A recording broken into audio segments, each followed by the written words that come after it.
It's an honor to be leading this first panel first thing in the morning for the event. Climate change is reshaping the global economy. We all know that now. Infrastructure is a driver of some of the environmental sustainability and social resilience that we're seeing. My name is Karen Mazurkewich. I am the Vice President of Stakeholder Relations and Communications at Toronto Pearson. And you might wonder why I'm up here with this esteemed infrastructure panel. But airports are about infrastructure, and Toronto Pearson is embarking on a once-in-a-lifetime build. And very important to where we're going is this circular economy, how we build for more sustainability and for more recycling. We're doing a lot in terms of energy. We talk about airports being the future energy hubs. We have to look at SAF fuel. We're launching now a hydrogen refilling station that addresses both, it will be planes, but also ground transportation. So a lot happening on that front. So I'm really excited to talk with these three great panelists today to talk a little bit more about this issue. So let me introduce our panelists here on the stage. So Marie-Claude Dumas is the president and CEO of WSP Canada. Her career has spanned 25 years, and she has tackled both the technical and business sides of engineering.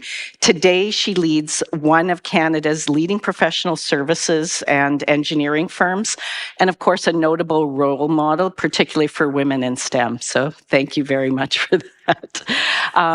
Macky is someone who needs no introduction for many of you here today as well. He's the chair of Carlyle's Global Infrastructure Group, and he oversees investment, transportation, renewable energy, power, water, and even digital infrastructure.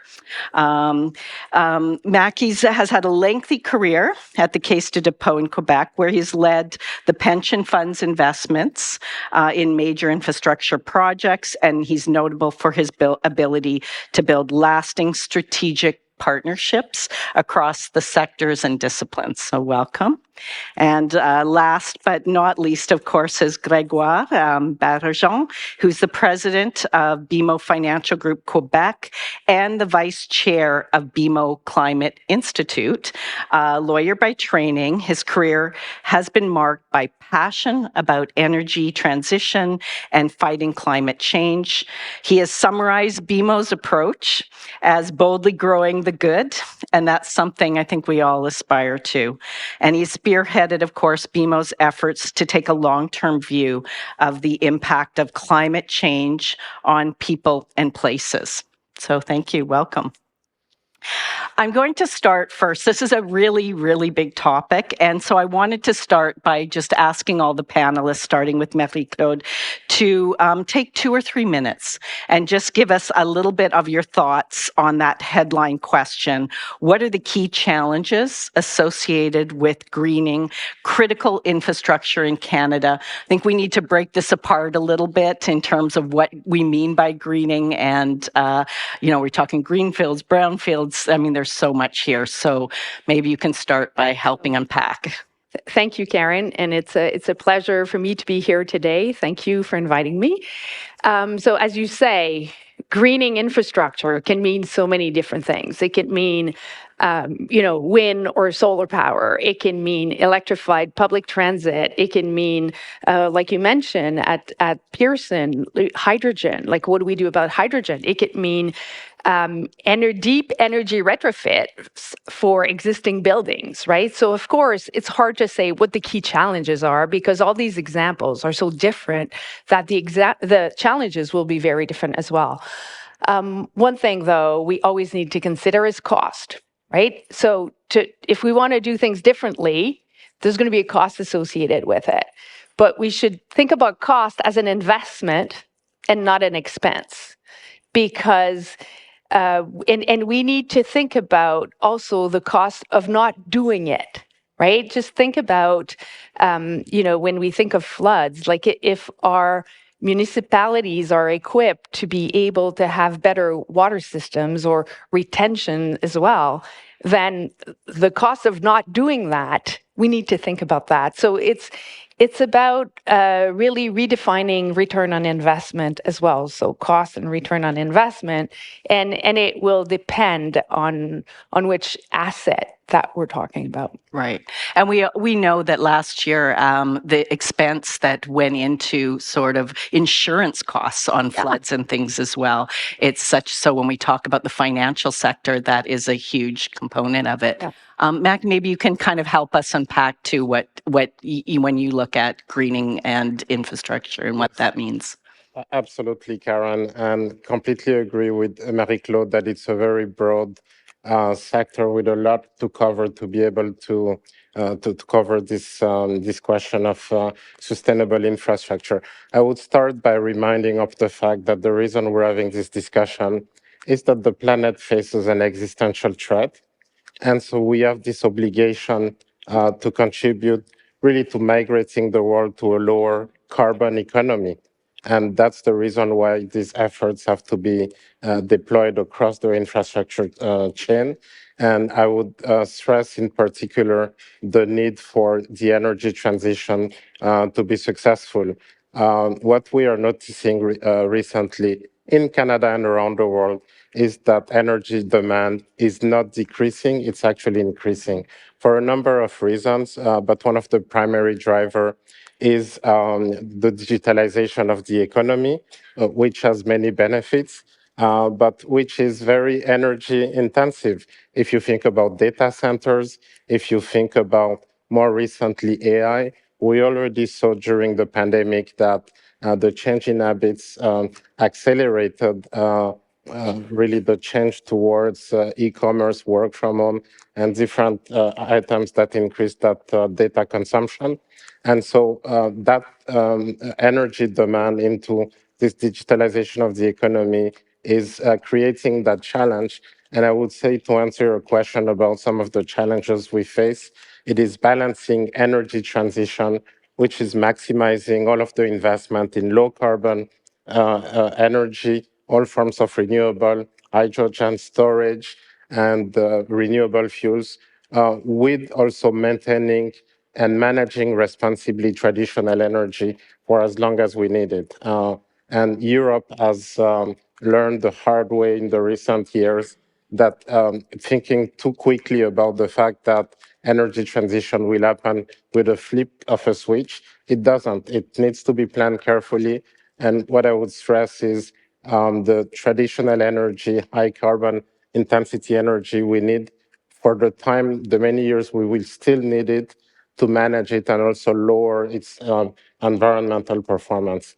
The other challenges I do see also is the fact that you have trade challenges, you have trade barriers, you have a deglobalization of supply chains. Well, some of the key components that we need to succeed in energy transition include, as an example, solar panels, 90% of which come from one place, which is China. And there are trade barriers, there are trade tensions.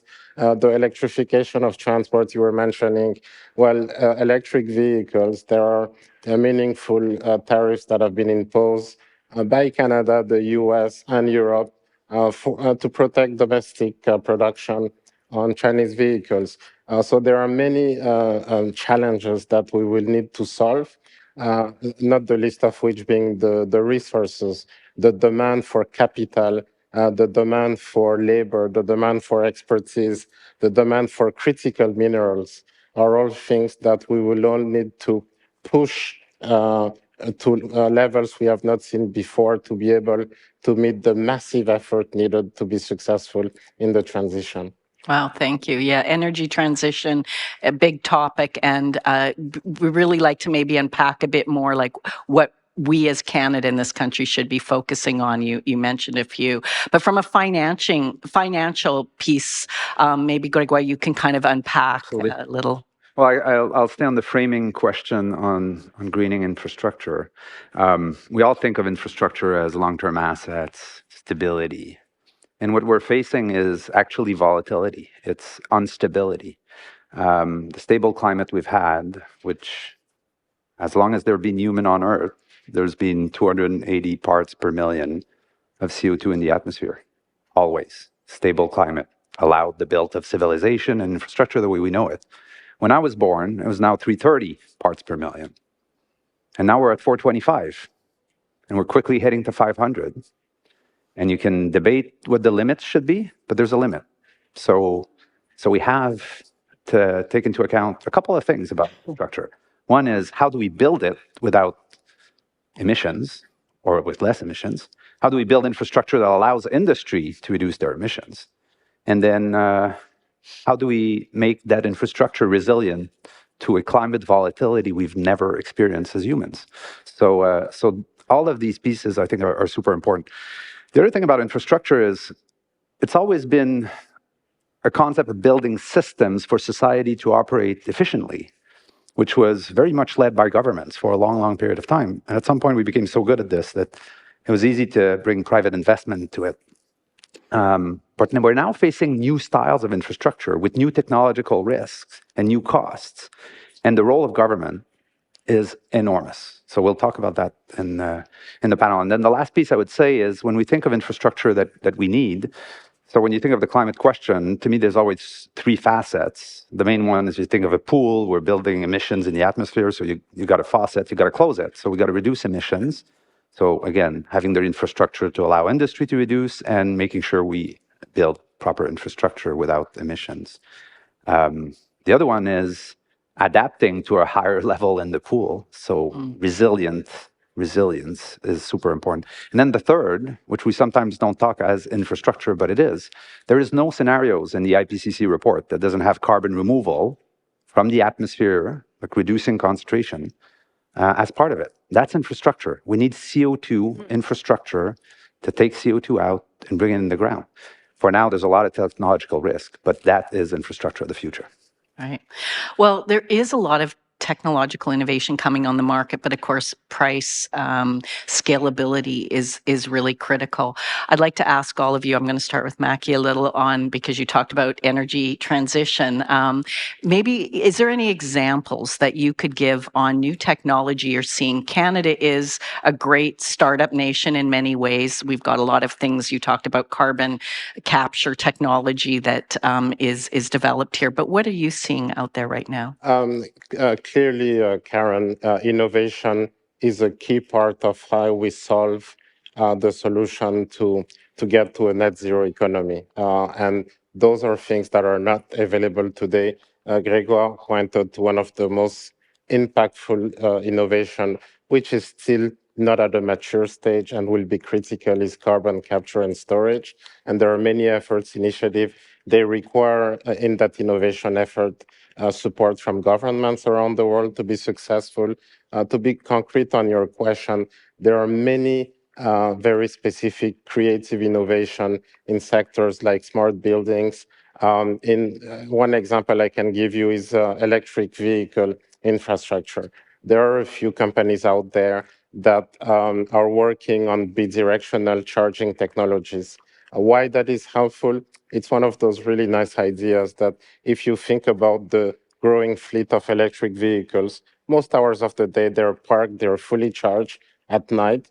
And if you are able to develop efficient bidirectional charging, bidirectional metering, that the utility and regulation, local utility and local regulation allow for it, then you have that growing fleet that becomes a reserve that helps manage the grid, that helps manage consumption when it's at its peakest and you have to use the most polluting sources of energy.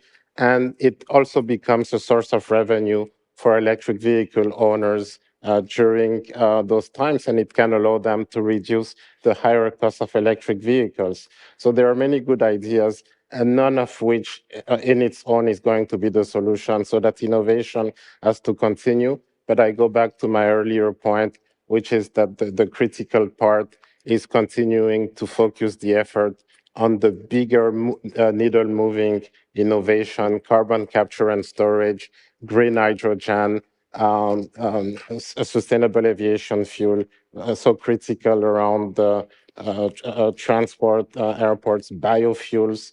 So a lot to do and a lot of room for the creativity we have in Canada. Right, thank you. Grégoire, I'm going to turn to you because, again, scaling up new technologies is quite expensive. What are you seeing from the banking perspective of interesting technologies, and where should Canada maybe lean in? Yeah, I think we need to recognize we always need to think about what are the strategic advantages that we have as a country. And when you think of what we're going through, Canada should, if it wakes up fast enough, can really be a world leader in future decades.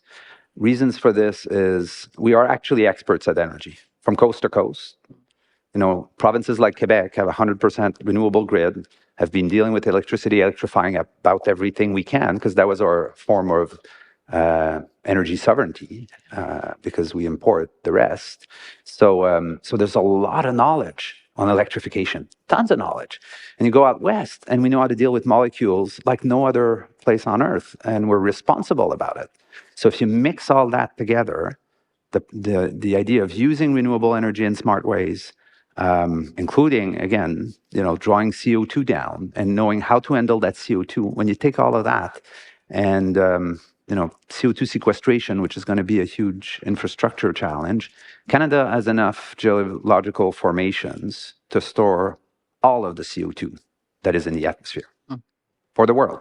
Canada could reverse climate change. It's a weird statement, but the point is not all countries in the world will have the right geological formation to store CO2. Canada's one of them.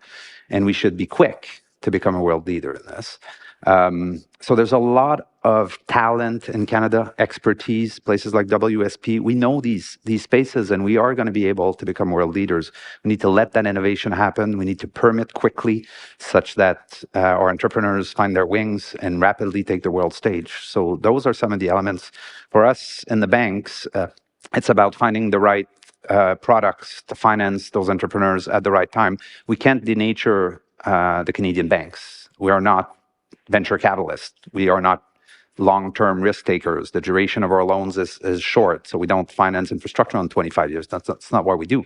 But we are mobilizers of capital. We raise long-term capital for infrastructure. We raise funds for companies that need venture capital. So we can be an aggregator of capital and continue to be the center of the economy in terms of making it work. So that's where the banks are focused. Right. Marie-Claude, what are you seeing out there from WSP on innovation, and where do you see Canada leaning in, whether it's carbon capture? We're hearing a lot about electrification. We know battery development in this country is a big investment. Yeah, so I think I totally agree with what Macky and Grégoire just said, right? Of we need to make sure we identify the big needle movers, but it's really a mix of solution. Like it's not just one solution, we invest everything into it and we're going to solve the issue. It's a mix. And I think that we can't either forget, because sometimes I find that as citizens, we believe it's someone else's problem. The big banks will take care of that, or, like someone else will take care of it. But we also need to make sure that, and some level of government intervention in terms of incentives, because we're all creatures of habit, right? And if we want, as human beings, if you want to change your behavior, you need a bit of a push. Just think about when you used to grocery shop and they started not giving you the plastic bags. You're like, what do you mean? Like, I can't carry my stuff home.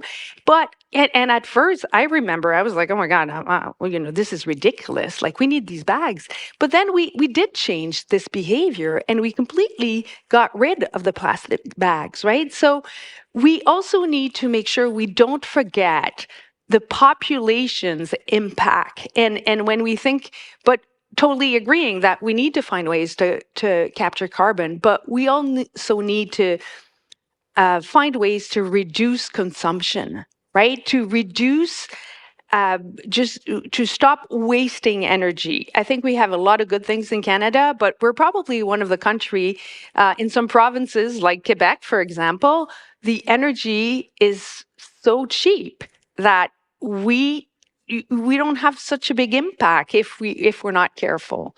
So I think it's and to make all these ideas work, we need to make sure that people with electric cars charge them, and there's a lot of things that can be done to help with our own behaviors as citizens, so that we could program the dishwasher to start at night and not like in the peak when the network really needs all this energy. All right, thank you. Well, we hear a lot about underinvestment in infrastructure, and particularly, if I see one more maybe op-ed on productivity and infrastructure, it's out there a lot. We talk about it a lot. But so, how do we ensure that climate proofing and sustainability is seen as a value add and an enabler for investment? So, Grégoire, I'm going to start with you again from the financial side. Well, I'm going to pull on a thread that we started with earlier on, the role of government and also the role that infrastructure plays, which is to make society function properly. And you need to have a future mindset to this. When we started having cars, there was no concept of, okay, which company is going to build roads and own roads? Of course, we need roads. It's going to be government. And there's a long-term focus to where do you build them and how do you organize the economy around that concept. So in the same way here, we need to think of resilience, and we need to think of infrastructure. We need to decarbonize industry as links in the system. And they can be expensive, and they can seem like non-economical relative to the cheap version in the present, but they are actually the right infrastructure for the future. And that's the only question. Building infrastructure that suits the current need is not either proofing for the future or being the right infrastructure for the transition. So I think having that focus, and it's all about either government ordering the right systems, and then consortiums of private capital and builders come around and actually deliver it.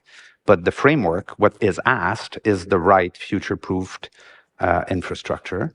And it's about, if it is difficult for the private sector to do it, for government to do it, period. Like, that still exists.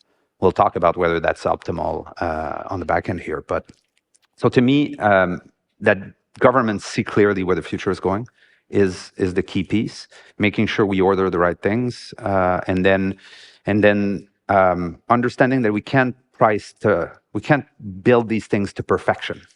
When we say greening, so yeah, you can build infrastructure at different degrees of emissions as you build it, but you can't order a full highway of green cement. It's not going to happen, nor green steel, but you can start to order a few things in the mix that are stimulating industry in their transition. And those steps are actually bringing more players to bring the technologies, and then in 5 years, next project can actually ask for more, and that incrementalism actually goes somewhere. And I think it's important. I think governments need to, push the comfort, as we were saying, on consumption habits. You need to be able to push that. And the last element I would say is I think we need our infrastructure to take a perspective that it needs to touch on the end users. We've gone into a long period of time where we built infrastructure not having a link to the end users. Think of highways without tolls. But if you don't have a toll, you cannot impact behaviors. And this transition will also be a lot about influencing behaviors. So we need the infrastructure not just to have a government availability payment to a consortium and an investor, but potentially forcing the existence of tolls such that you touch the end user, you can modulate usage and behavior, and have the consortium make its way through it. So we're going to get to government impact down the road, but just I'll tease you a little bit more in terms of, because you do work at a bank, but you also have this other hat that you wear. How difficult is it for you when you're sitting across the seat from your colleagues to actually talk about a particular investment that might be sustainable versus a different type of infrastructure investment? Again, going back to what's the value add? Much less than people think. I mean, there's a big political debate in social media on these things, but builders of infrastructure wants resilient infrastructure. Yeah. WSP wants to build the right things. The investor wants long-term returns, and you don't want to hit the crash in a couple of years. So the resilience piece is easy. We all want to be responsible actors, and we want to do so. So it's not a difficult conversation. the question of the economics is very significant, and that's where I say that's where government comes in. You can't have a consortium that bids on a total green way of building that's so much more expensive that doesn't deliver returns to investors. They're going to lose.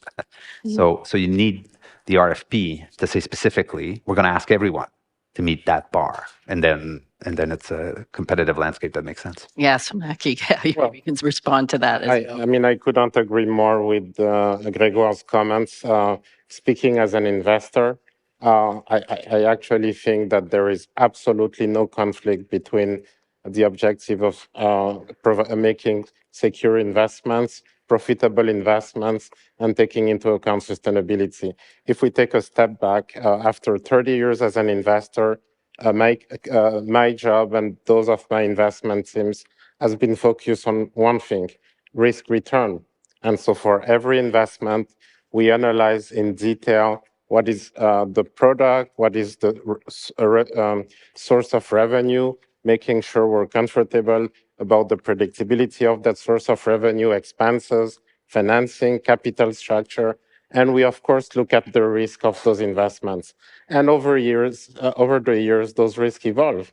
And today, I think that it is the responsibility of any business leader, of any investment asset manager, to take into account the world in which we live, which is a world where increasingly governments are committing to net zero objectives, corporations are committing to net zero objectives, our stakeholders, whether it's our employees, our clients, are also increasingly asking for it. So when I think today and I look at our portfolio of investment or new investment, it is a must that on both things we have in the portfolio and new investment we do, to assess how those assets will perform over the long term in an economy that's transitioning to a low carbon. And those investments today that appear to be, average carbon intensity, where will they be positioned in 10, 15 years? And that's in a way to protect the capital of the investment, to ensure. And that is when, to your question, you make sure to make the right decision about really how sustainable that investment is. It is the basic requirement of prudent capital management as an investor. So we talk about resilience and investment there. What about social resilience? So I'm going to, again, sort of go, is that a more difficult conversation across the table with your colleagues? I come from an airport, and community engagement and impact are huge, whether it's noise, or other things. So I'm wondering from your perspective. It's exactly the same answer. This is one that you can, and I have a few scars to confirm about that. When building a major infrastructure project, which by definition, if you think about water, airports, passenger train, if you think about digital infrastructure, I mean, every sector, those investments impact large amounts of people, both as users or in the construction of operation. So ignoring the social impact of those projects is going to be a recipe for a failure or not having a very successful project. And when I mentioned that this is important, to be very practical, I'm happy to give you a few examples of what that means in commitment in every one of the projects. My previous team at CDPQ in Montreal developed the RAM project, which is the largest public transit system, metro system built in the province of Quebec in 50 years, serving over 50% of the city of Montreal, 67 kilometers. So to stay running 7 days a week, 20 hours a day at high frequency. So stating that this is an impactful project that both improves the environment, has an impact on carbon, the reduction in the province and in Canada, and improves the quality of life of the users is obvious. But that was not giving my team the license to not take into account the impact of a project over 67 kilometers. So if you look on the West Island of Montreal, during construction, the teams found artifacts that seem to be related to Indigenous groups. Immediately the reaction, despite any impact on cost or delay, was to bring in Indigenous experts to actually complete the research with them and work in the way to best manage these artifacts and allow the project to continue. Close to downtown Montreal, in a critical part of the path of the project, we found a mass burial grave of Irish immigrants of over a century ago that had been killed by a very bad epidemic. And again, we brought in immediately representative from the Irish community to completely consult with them on the best way to manage that finding with the constraint of construction of the project. And we took the opportunity at the same time to actually make sure to tell the story of these immigrants and commemorate their memory as an example. And without being too long, my current team at Carlyle in Washington, D.C., successfully developed the largest public-private partnership ever in the history of the U.S. in the transport sector. It's a 9.5 billion U.S. Reconstruction of JFK New Terminal 1 project in New York. Again, critical infrastructure for the region of New York. JFK is the international gateway, but again, impacting local communities, a project of that scale. So in consultation with the local leaders, local elected officials, we made a very unique commitment, which was that to ensure to have a 30% impact benefit of all of the work done by the project to minority and business-owned enterprises, 30%. And that would ensure that we had a very concrete local impact, local participation in a successful project and the local support. So this is something that, again, as Grégoire was putting earlier on the question about, is sustainability hat versus his banker hat, there is no contradiction. That allows to be a successful banker, integrating the social impact into infrastructure project is a key recipe of success. Marie-Claude, yeah, just going back that we're talking about underinvestment in Yeah. infrastructure and finding that value add. So I think, definitely all the Canadians in the room will know that, in the past 40 years, we've probably underinvested in our roads, highways, and bridges. We all drive on these roads.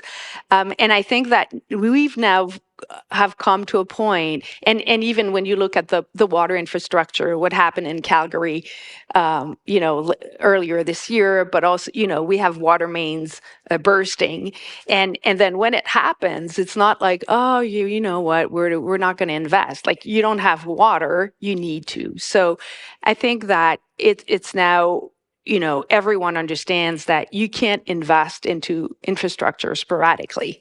You really need to make sure it's not just about the cost of engineering construction, but it's really about the total cost of the asset and making sure that you can operate and maintain properly this asset for its full life cycle, and not have surprises like, oh my God, this bridge is going to fall down. We need to replace it, like as an urgent thing to do, right? So I think we're learning to be a lot more proactive about the conditions of our infrastructure, and so it's and that's why in Canada there's so much work right now, because it's not just, I think it's the situation in all provinces across Canada. So let's maybe then segue from, what would be the, bank's responsibility or private equity to government. And we touched a little bit on government and whether, we know that long-term transformation requires government investment, but also regulatory. But we also now are probably careening towards an election soon here in this country, and climate and, different strategies are different pillars with different parties. And so I'd love to get you to talk a little bit about government and what needs to happen in the future, and what do you Yeah. see with Canada? So I think that, when we were talking about these new technologies, right, green hydrogen or carbon capture, like these, big needle movers, if we can crack the recipe and really make it work, I do think we need government to step in and work with the private sector so that we can get to a scalable and feasible economically solution, right? Just think about, many years ago when we started to talk about wind parks, right? So all the provinces across Canada really put in place some, subsidy programs so that it could help the private sector get there, get it to kind of a more mature level, and then really, they can step away, right? But I think and also, so that's kind of on the new technology side. But again, on when done properly, I think, so it's not about regulating everything, but when done properly, regulations can have a big positive impact.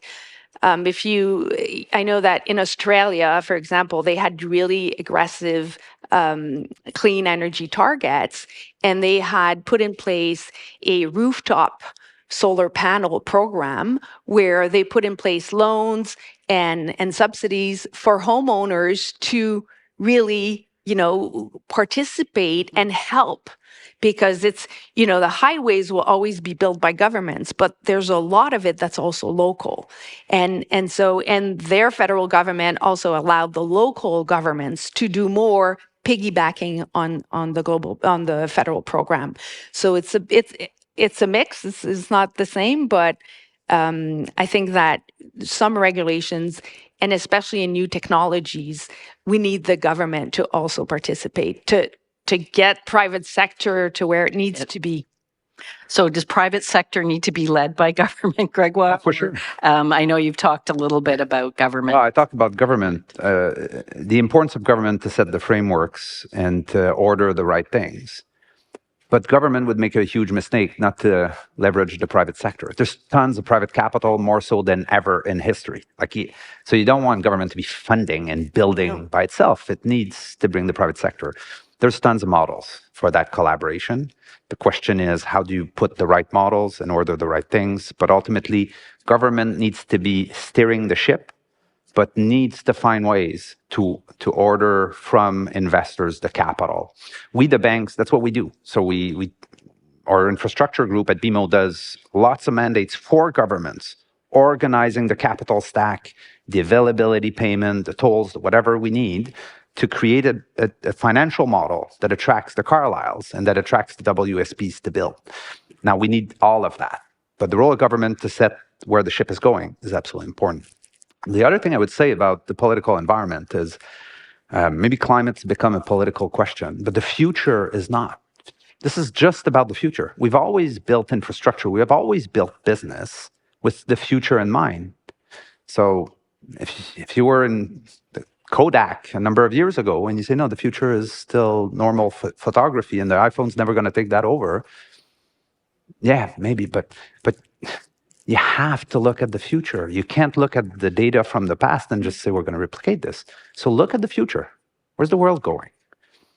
There is a limit to the amount of CO2. You can debate how much and how far, but there is a limit. And if you do, like the US did for a period of time, to say, no, we're going to protect our auto industry and not go into EVs too fast, well, you end up in a place where 10 years out, you say, oh my God, we missed out. The world is going to EVs, and some other countries accelerated, and now we're stuck. You can't have this. You cannot do this across the entire... The world is changing fast, and I think Canada can be a world leader in the technologies and the spaces of the future, and that requires the right infrastructure to be the leader of the future. And I think all political parties will say, we're the party for the future, so let's go. I'm in. If there was one thing you would focus on or ask government to lean in on, whether it's regulatory or funding on the infrastructure side, is there one area you would say you really... No, I'm going to answer the answer Marie-Claude gave at the beginning. The recipe is everything. So we need to touch on everything, and we can't we can't break the system. So nothing, like we're not going to suddenly change infrastructure entirely without saying it's incremental, because that's also a bad word, but it has to be on all parts so that we end up by 2050 in this net zero economy that seems almost impossible now. But when you put all that incrementalism together in all the spaces, I'll give you one example. I was visiting a client last week, a huge industry. The type of industries you walk into those plants and you say, oh my God, there's going to be smog everywhere. It's going to be all dirty. And we walk in and the air is actually clean. Like there's steel happening everywhere. And actually everything's electrified. And it's running in Quebec on 100%. And I turned to the founder and I say, like, what's the carbon footprint of this thing? And the answer is almost none. And you say, well, wait a second, that doesn't work in my head. This is heavy industry. It is actually doable. We're going to get there. We're going to get to low carbon industries. But again, we need, when all of these things happen all at the same time, at some point, it's exponential and we get to the right place. And I think we will. So, Macky, I'm going to ask you because, Carlyle Group obviously has a huge presence in the U.S. as well. And the U.S. government invested a lot of money into infrastructure during COVID. Canada, much less so. Airports, for example, they put $40 billion into U.S. airports. Our government put no money into airports. So it's a big differential on this. So I'd love your thoughts on almost, government and infrastructure spending and where they need to lean in. Well, I agree with the comments by Marie-Claude and Grégoire on how broad the intervention of government is, and that effort is there. The comments I would make are, number one, to remind of the fact that Marie-Claude was giving the example of water systems that are in need of more capex. We have to start by remembering one thing, which is that government, by definition, have limited resources and they have competing priorities. Of course, there is environment, but there is education, there is health, and it's a limited budget. And that's been one of the reasons why over the last decades, there has been underinvestment into our existing infrastructure.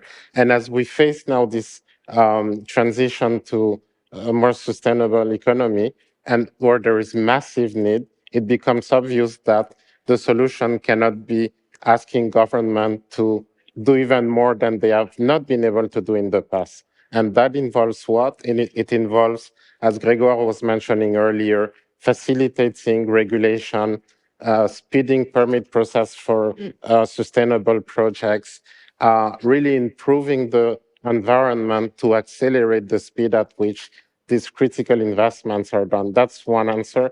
The second one, again, was mentioned by Grégoire, the partnership with private capital. Yes, I'm private equity, but clearly private investor, private partners, pension funds, institutional investors are there with capital, with expertise, with resource, not to replace government, but to be in addition to what governments are able to do in addition. That's a critical part of the solution. And you add to that what you referred to, which is in the US, there can be specific programs put in place to accelerate, boost that. The US has put massive programs. And by the way, you see it in the fact that post-pandemic, the US is the best performing economy in the world. Jerome Powell is actually looks very good in that is going to succeed with the soft landing, which has been rare in history. It's also in part due to what we all know, which is that these infrastructure programs are good for the economy. There is a GDP multiplier effect. If you think about the Inflation Reduction Act, you think about the CHIPS Act, you think about the infrastructure bill, massive. And Canada has some interesting initiatives. Yesterday, we were hearing from Aaron Corey of Canada Infrastructure Bank. Canada has set up another initiative idea, the Canada Growth Fund. Those are the type of things that we should encourage that can also help. And last but not least, Marie-Claude was mentioning is innovation and again, catalyzing. So there is a ton to do. And so that's where government needs to be focused, not just on the building part, but on all of those pieces. And maybe the Pelot's report is looking at P3 and projects, and that's government sort of asking private equity to come in. Absolutely. Right. Because our time's short, I might just ask all three of our esteemed panelists here to maybe leave sort of a last word to the audience. If there's a call to action or something that the financial sector should be doing around this. Marie-Claude, maybe I'll start with you. So maybe for me, it's really a mix, right? It's not one solution that will solve it, because there are so many facets, and also it needs to work with what we currently have, right? We can't break the system. We can't start over. We need to look. So it's a mix of solutions that will be tailored to different locations. And it's also our duty as citizens to act. It's not someone else's problem. It's not the government, it's not the private equity, the banks, but us as citizens, we need to do our share. Grégoire. I think that's a great thread. Ultimately, society is composed of all of us. That's it. So if all of us are conscious of the issues we're facing and that we discuss the right topics, doesn't mean the decisions are easy, doesn't mean they're simple. There's scarcity of resources everywhere, from capital to other things. But we're going to tweak the dials all together to the right place over time. But those conversations need to happen, including the decision not to do something. And that's a decision, that's fine. But we need to involve everyone around the table, make sure those conversations. And the last thing I would say is start conversations early. We talked about the concept of permitting. Infrastructures require permitting. We need to permit faster. And everyone cringes when we say that, because permitting faster, does that mean we do it too fast? Well, start earlier. Start the conversation soon. Don't avoid. Again, future focused. If we're future focused, I think we'll get to the right place. Macky, last word. Well, what I would say is simply that the challenge ahead of us may seem overwhelming and challenging. The perspective I would put on that, and you might say it's the investor speaking, is that I actually see a land of opportunity ahead of us, and that it's a generational opportunity with so many investments, attractive investment opportunity across the sectors of energy, transport, building, and for many businesses, for innovating around the energy space. There is an awful lot of opportunity, and I think the message I would give is actually focusing on that, and that will be contributing on capturing that opportunity, to Marie-Claude's point, on contributing to the solution. Great. Well, thank you. Well, we're wrapping up. We have 30 seconds left. I want to thank the panelists for so much for great insights today, and Toronto Global for allowing us this platform to talk about what is a very critical, story on climate resilience and infrastructure. So, thank you very much. Thank you.